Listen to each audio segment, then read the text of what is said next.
Through 25 seasons, 4,561 episodes, I believe The Oprah Winfrey Show is one of the greatest classrooms in the world. I really never thought of it that way. The aha moments, the breakthroughs, the LOLs, the connections, the occasional ugly cry. I miss him so terribly. I miss him every single minute. The moments that mattered. The eye-opening life lessons. Never allow them to take you somewhere else. I'm bringing them back. It's time to open the vault. I've personally chosen these classic episodes to share with you again. Every single person you ever will meet shares that common desire. They want to know, do you see me? Do you hear me? Does what I say mean anything to you? You are listening to The Oprah Winfrey Show, the podcast. Their story was so painful, I could feel you, the viewers, hearts aching along with my own with each minute that passed. This is 7-year-old Chris in my arms on a show that we did about 4 years ago regarding children and divorce. What I learned from Chris and his sister Daisy that day broke me wide open on what it means to be a child of divorce. Those two brave little souls taught me about the untold damage being done to millions of children going through divorce with their parents. I thought this was groundbreaking. So what happened when they were married? They were nice. They were like nice and everything, and then she started to cheat on him and everything. So how are you feeling then? You're feeling pretty. I was feeling really sad and very mad. Mad about what? I don't want her to have a boyfriend because he was already married. It's not right to be with another person when you're married. What's making you sad now? What are you thinking about? About this one day once we went to Daddyland. Yeah, and what happened, sweetie? My muscle went away, and I don't want her to go away. Tell me, Crystal. Tell me about that. Tell me that what you really wish your mom would do. Be a nice mother and a very good mother, and never have a boyfriend again. Now we're all crying, but it's okay. That was really brave of you. Wasn't that brave of him, audience? So many of you told us that show was also an awakening for you to begin to tell your children the truth. Daisy is now 15 years old and a freshman in high school. Chris is 10 and a 5th grader. They are back with their father, Jim. So thank you for being here. Thank you.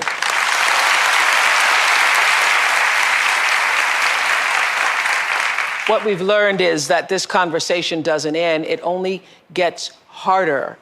So we asked Gary Newman, who I believe is just one of the best psychotherapists in the world for children, to spend some time with Chris and Daisy earlier this week. So you remember the last time we were here? You were much younger. Yeah. Right? At that time, I think your mom wasn't in your life much. No, still isn't. When's the last time you've seen her? Like 5 to 6 years ago. Wow. It's kind of unbearable sometimes. Yeah. This is your mom, right? You hope that at some point she'd come around and something would change. Yeah. Yeah. Maybe we can see her again and talk to her. Yeah. No, it doesn't go away so easy like people think. You know? What's it make you feel when you see other mothers around? It just makes me feel like that kid has a great life. Mm-hmm. Do you know any other kids in your life that don't have their moms around? I know some of them at my school. That don't have their moms? Mm-hmm. Okay. Only their dads. Mm-hmm. Okay. So you're not alone. Right? You know, it helps you understand that it's not you, although you know it's not you, obviously, but there are other kids who share the same feelings. Share the same feelings, same problems. and other moms, unfortunately, who do these wrong things and, you know, don't care for the people that they should care for, you know. I have like my best friends. I look to their moms as my own, and they're always there for me, and I can trust them. Good. So you've developed some stand-in moms in a way. Yeah. It goes to show you that family is not just about biology. There are people that can be like your family who, whether they're related by blood or not, they can still be such close, wonderful people in your life, you know? What will Daisy be if I come back and we see it 10 years from now? I'm gonna learn from her mistakes and say, I don't wanna do what she did. When I have kids, I'm not gonna leave them. Even if we get a divorce, I'm not gonna leave them there to suffer. I know how that feels. And I'm gonna be there for them. How will you be there for them?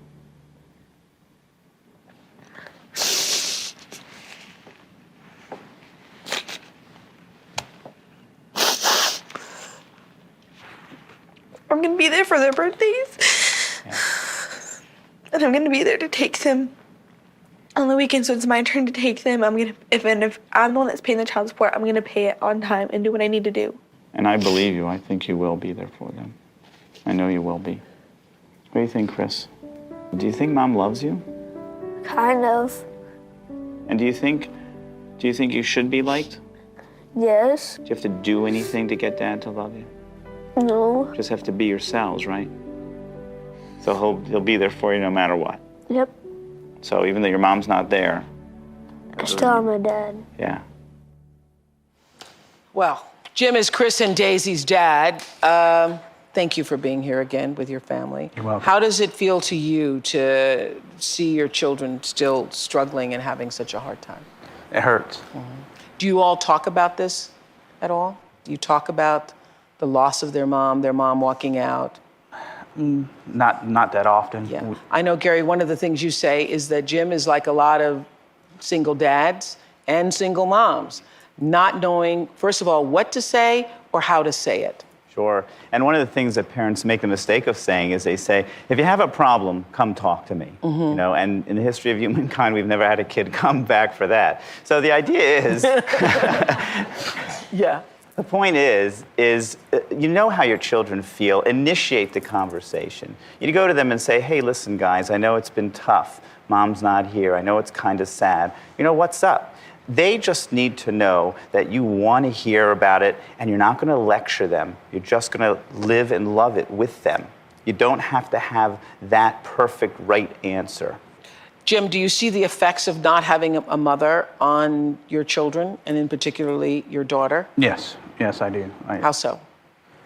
It's the things that she's going through, the changes, the answers that I don't have for her because I don't understand them. And that's my biggest thing. I don't. Well, I thought what you said, Gary, is so crucial, that family is not necessarily biological, that oftentimes you can bring together your tribe, your family, other people who you know who care about you. You know, I always think if you have people who are there who are willing to support and care for you, that is your family. Absolutely. Absolutely. Yeah. So, Daisy, I know that you're having a hard time, and what do you think you need to help you heal? Well, to help me heal through this, I need a woman there for me, and I have plenty of them there for me to help me through what I need that my dad can't help me through. And I have wonderful ladies to do that with. What is the one thing you think we need to know to help help children in particular get through their pain? Yeah, the one absolute about childhood is children are not okay until they are heard. It is when you are heard and listened to that gives a child a value that you cannot get. You can't give that to them any other way. So that's why when we go through divorce or we have our issues, look, it's nice to say every kid should have two parents. Okay, maybe, you know, but if you have one parent, you can't control the other parent. You can control yourself. If you listen and you hear and love that kid, You are enough. You and every single parent out there, you are enough to set your child up for love for the rest of their lives. Yeah. What's been the hardest part for you today, Chris?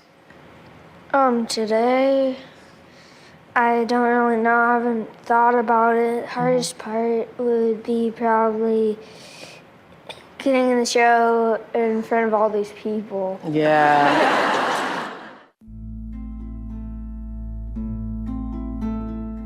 What's it like to be hurt? I mean, what's it like to feel hurt when she says, I'm going to meet you, And she doesn't. and she doesn't? I mean, It that's makes me feel sad and everything. Like, I try to put perfume on so she'll think I smell pretty, and then I try to put little lipstick on. Not dark lipstick, but light lipstick. So then she'll think I look pretty too. because if you do that, She might come back. I try, and I try, and I keep failing. do you think there's anything you could have done about it, Chris? I used to go on my knees and give her puppy eyes, and he used to walk. This time it didn't walk. Oh, man.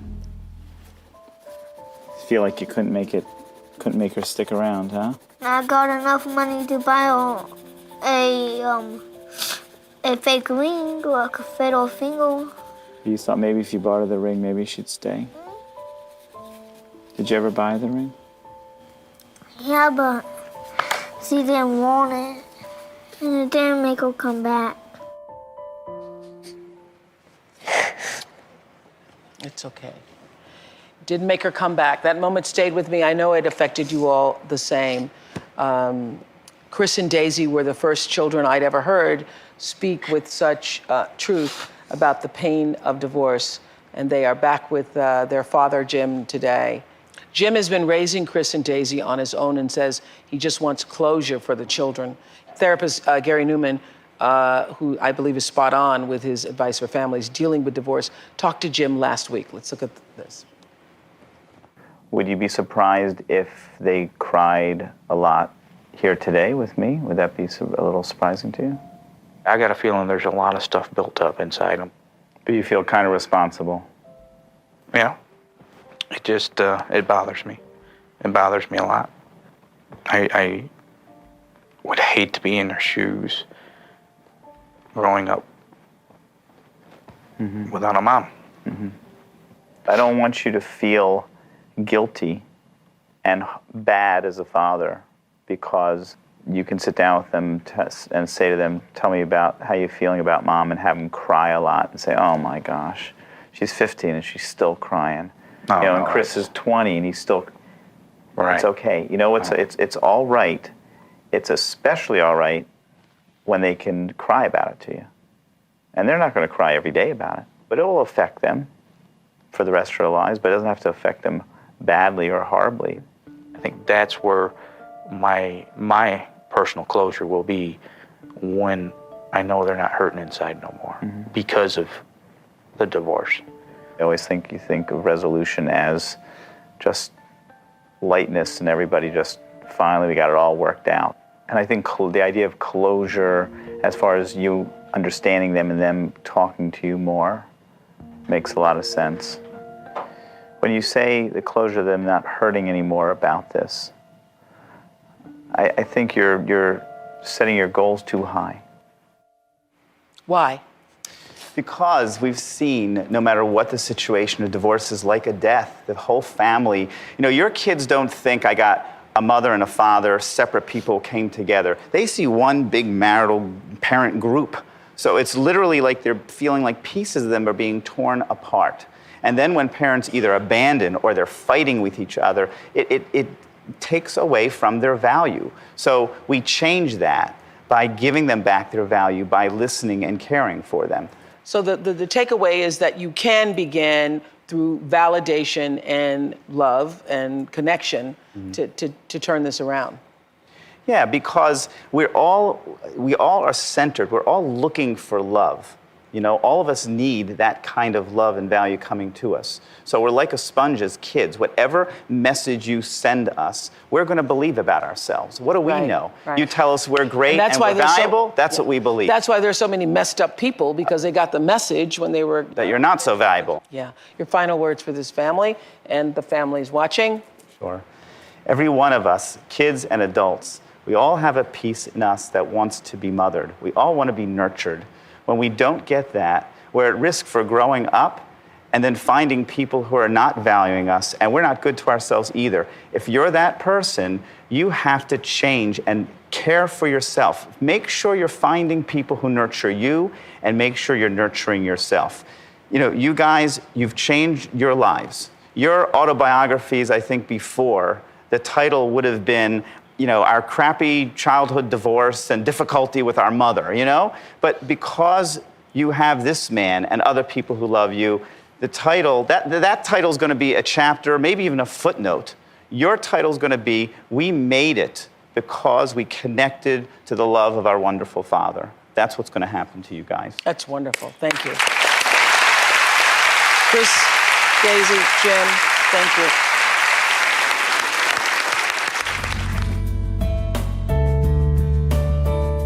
There are a few times over the past 25 years when I can say that I witnessed a miracle on the show. This is one of those times. I believe that it was one of the single best reunions ever done in the history, not just of this show, but of television. God had a hand in this one. It's one of the bloodiest genocides in history. In just 100 days, 800,000 people were slaughtered. Men, women, and children were massacred with machetes, their bodies dumped into rivers and piled onto roads. During the attacks, 6-year-old Clementine and her older sister Claire hid in a banana tree, listening to their grandparents' screams as their home burned to the ground. We hid in there for like 20 minutes, and everybody that went in my grandparents' house, all of them were killed. Terrified, alone, and convinced their entire family had been murdered, the sisters spent 6 years in refugee camps. I keep searching to see if I'll see someone that looks like me. Then an American church brought the girls to the United States, where they were taken in by foster families. We met Clementine on the Oprah show after she wrote an impressive essay about the book Night by Holocaust survivor Elie Wiesel.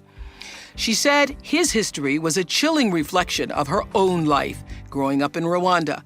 Clementine told us she knew her parents were still alive, but she had not seen them in 12 years since she and her sister fled Rwanda. This is one of my all-time favorite moments on the Oprah show. Well, I have a letter from your parents. Clementine and Claire, coming up here.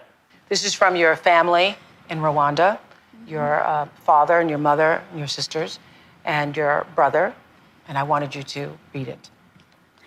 Okay? Well, you don't have to read it right now in front of all these people. You don't have to read it right now in front of all these people because your family is here.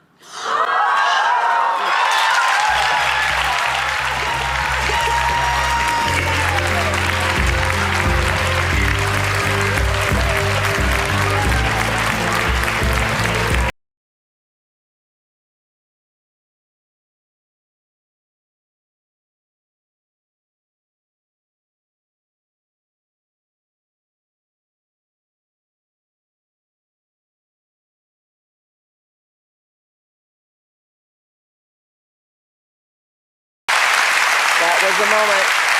And since that show, Clementine and Claire's entire family have moved to the United States. They are all back today. Stand up, everybody.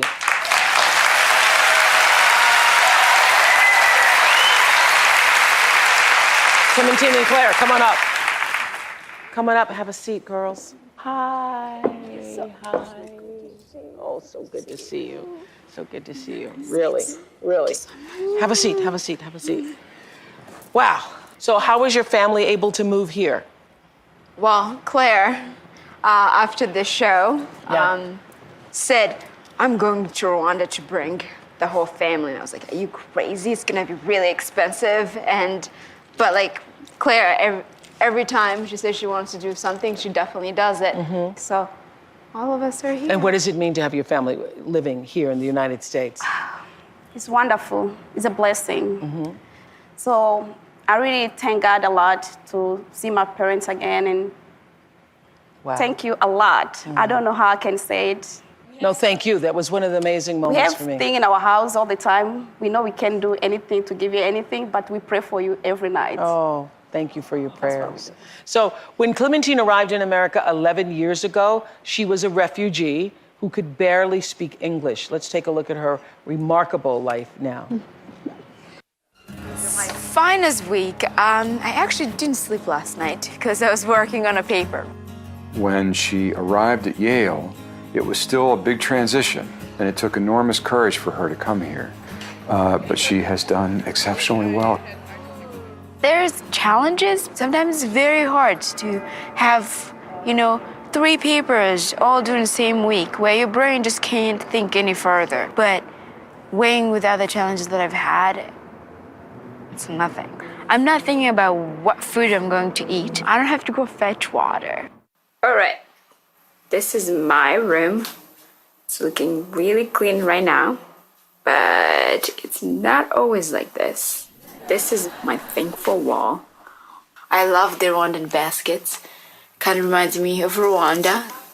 A picture of Ali Wiesel and I at the Holocaust Museum. And then also a picture of my family at the Oprah show. This is my pencil case. My little Yale flag, class of 2013. This is the only thing that I actually have left from Africa because we lost everything. When I have a really tough day, when I just feel like I can't go to one of those papers, I always look at this little pencil case and say, Clementine, you really wanted to be in school? So shut up and do it. So this little pencil case always reminds me that I have to be quiet, be grateful, and do my schoolwork.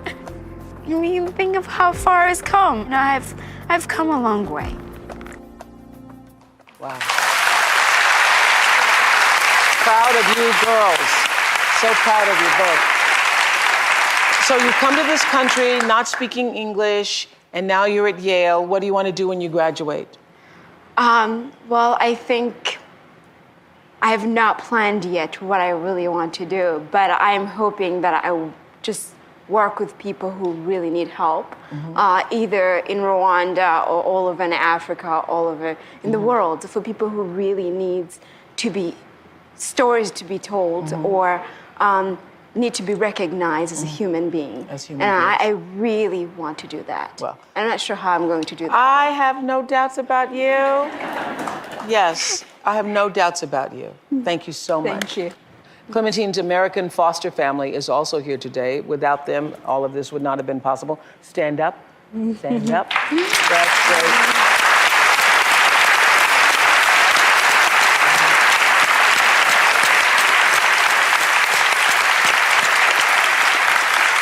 Thank you. Thank you, Clementine and Claire, and your whole family, because that was a miracle moment for me and for all of us who got to watch that happen.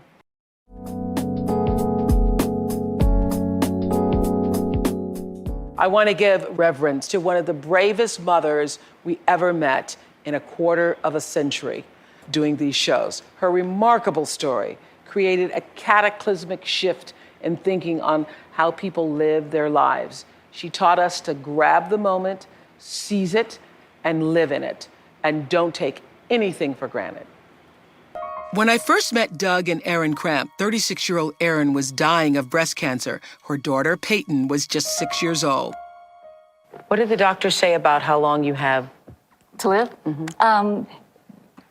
It's weekly. Depends on what the week is.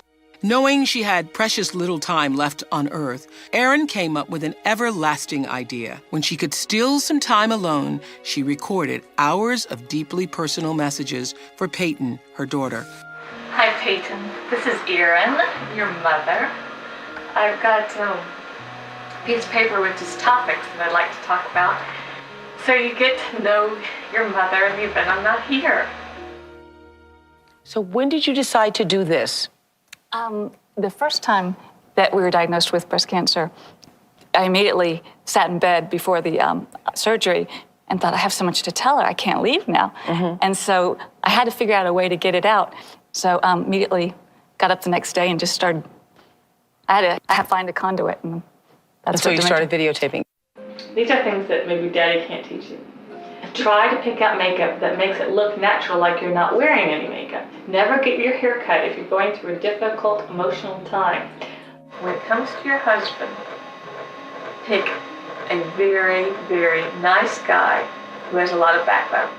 I was in awe. Erin was dying, yet she summoned the strength and foresight to see past her own pain and focus on her daughter's future. I don't know, 3 hours in the middle of the night, just thinking about how much I love you. I couldn't stand it. I couldn't sleep.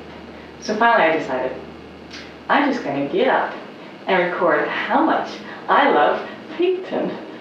More than infinity. 6 months after we met Erin on the show, she lost her battle with cancer. She left behind a treasure of loving messages, hours upon hours of motherly wisdom for every milestone of her daughter's life. I'll be watching over you. I'll be with you. You'll feel me on your wedding day. Your children, your family, your husband. It's your children, baby.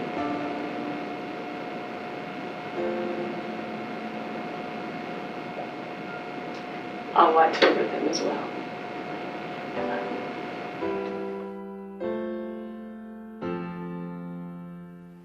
So I'm so honored to have Doug and Peyton all grown up back here today. Thank you for being here.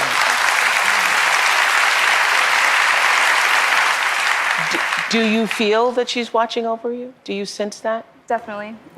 All the time. All the time. How often have you watched those tapes?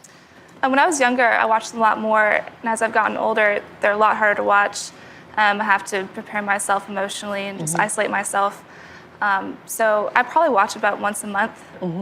Do you realize now the impact that she's had? It's so much more than I ever could have imagined at the time. And you know, the people out there sharing their hearts, sharing their prayers, sharing their own challenges, and I just thank everybody so much for that. But you realize that your courage and Erin's courage at that time to share that story changed the way people saw dying, letting go, and leaving love behind. That's what I thought happened during that show. Did you all feel that too, audience? 8 years ago, Doug got remarried to Cheryl, and they have 2 little boys. Peyton is now a freshman at Duke University. Take a look at their lives today. This is a picture of when my mom visited Duke with me when I was 4. I think she would have been really excited that I ended up going here. So this is one of my favorite videos I have with me at Duke. I get to see my parents, you know, interacting, and I get to see how in love they were, and I get to see what our family dynamic was, just the 3 of us together. What are your favorite days of the week? Sunday and Saturday, because I get to see my mom and dad the whole day. The more I see the tapes, I realize, wow, I had an incredible mom, and it makes me really sad because I only got to be her daughter for 6 years. But at the same time, I'm so thankful for all that she did. More than 1,000 miles away in Dallas, Peyton's father, Doug, and her stepmom, Cheryl, are busy raising their 2 young sons. Brian is 6 and David is 5. This is most of Erin's stuff that she made really over about a period of 5.5 years.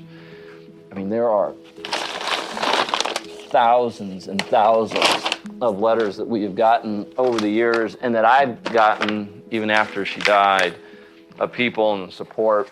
I mean, there's just a lot of pain out there. I mean, just, you know, yearning for the type of thing, the gift that Erin gave Peyton. It's funny, it kind of comes in waves. It's been a long time.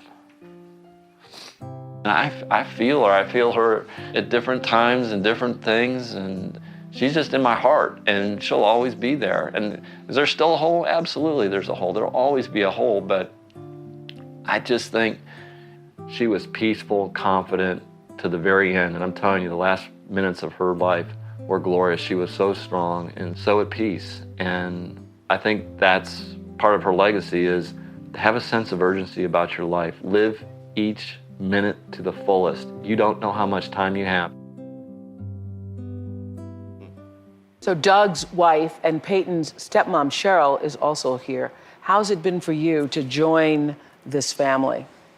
It was definitely a transition, but I would say probably the most, glorious thing is that Doug and Peyton both embraced me and loved me, from the very get-go.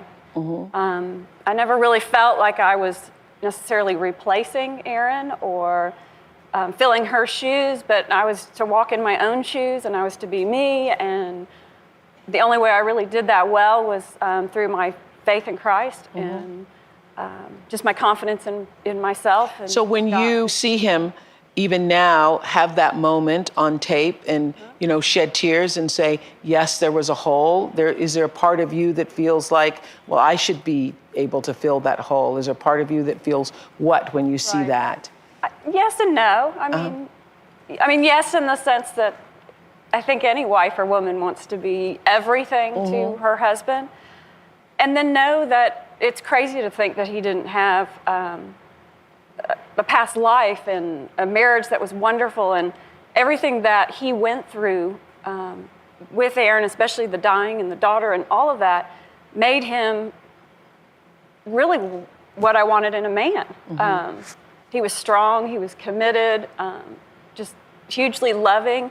I got a picture of what he would be like as a father. I got a picture of what he would be like if something happened to me. He wasn't going to be a man that ran away, or he was so committed. And It's so interesting because one of the tapes I recall, your mom was saying, your mom was talking about Doug moving on in life and finding somebody else to love. Did you ever look at that tape? Yes. Yes. There's a videotape and there's an audio tape of that. And she really embraced it, and she really encouraged me to be okay with, a new mom. When Daddy found someone else. Yeah, and she wanted a female figure in my life. She wanted someone I could go to, and that was really comforting to I thought that was so gracious and generous of her. What did you think, Doug, when you...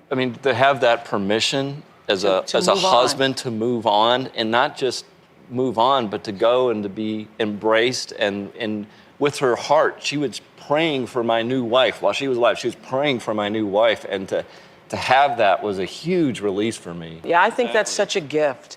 A week before her death, Erin recorded one last goodbye on audio tape that Doug has never released before, and he graciously felt that now was the time, that it was right. So let's listen to Erin. It's been an incredible journey. A journey filled with love and discovery, growth, intimacy. One that I would trade for nothing in the world. This journey could not be purchased, but only experienced. I'm thrilled and honored to have had the opportunity to take this journey and live through it. I have one request, and that is to be remembered. I am eternally grateful, and hopefully, when I reach heaven, I will be there to greet each one of you with the love and the light that you've given me. For I want to make your transition to the afterlife as easy as you have made it for me. The Spirit called Jesus was able to give me unconditional strength, unconditional love, unconditional forgiveness, and unconditional life. I wish everyone that hears this the same love, and light, and inner peace that was given to me. I'm forever grateful for every soul that hears this, that has helped us so much along our journey. Doug and I, and Peyton, hope that we can be there for each of you along your journeys. For in our position, we've been only allowed to take and not give near the amount of giving that we've received.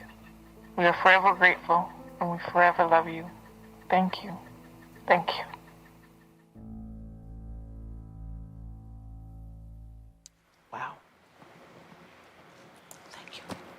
Thank you.